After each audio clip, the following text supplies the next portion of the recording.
leadership position comes, with more challenges and more responsibility. A lot of times, challenges around more time commitment. Because you're trying as a new partner, you're trying to establish yourself, you're trying to retain your clients, you're accountable to your own self, but you want to sustain it, and you want to hold your ground, and therefore that essentially means more commitment in terms of time and time away from family. Now the barrier comes, and it's totally lopsided between what the perception of the family is and what the perception of at your professional front is, because professionally you are trying to break the perception of you being a transaction execution person to a partner, wherein your client is looking to you, and you're creating a comfort for them to depend on you for all their advice. And that comes a lot with the confidence your senior leadership has placed on you to have that forefront. But the perception still remains with the partner, with the client, and that needs to be broken. Whereas at the home front, the perception is completely different, because they see the leadership position as something that gives you an authority to work your way, whereas it's not always true. So I think that's the biggest barrier, because the perceptions are very different at your personal level and at a professional level, and you have to manage that and balance that out.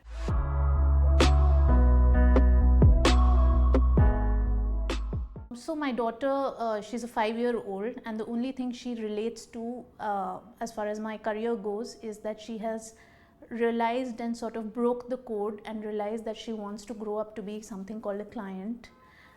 Because she thinks that her mother spends too much time with her clients, whether it's on the phone or in meetings, and that means that I'm spending much more time with clients, and she wants to be a client eventually. But what I tell her is that in terms of career, is that how she likes doing particular things, and we encourage her to do those things. It could be some hobby, or at this time it's her origami. So how she likes doing it, it's what I like doing it for which I need to be away from home. And I think that analogy she kind of identifies with.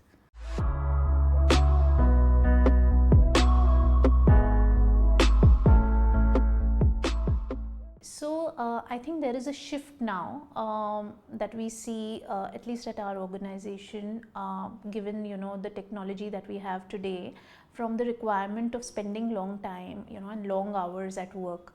We discourage, unless it's absolutely necessary for people to sit around and work physically in office, if things can be managed over emails or on calls. And I think that's a change.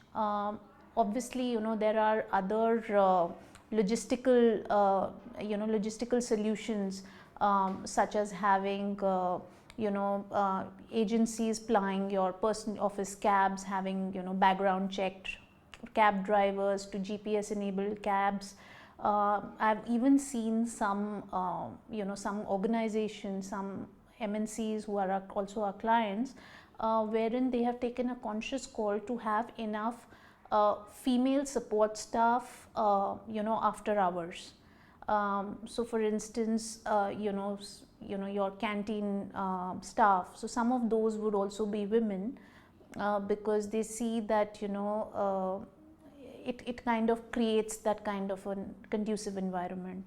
I've also seen some organizations taking a conscious call to see that there is enough catered to of basic essentials that are required after hours to be available at workplace. So whether it's your basic snack, or your basic stuff that you need, essentials, so all of that to be available, even if it is at a small scale, so that people do not have to venture out, despite of all these delivery services, etc. We see that locations which are a little off track, employees have to step out of office where they are working late hours, and that gap you try to sort of fill for. So those are some practices that I've seen, which are essentially focused around safety and security of women.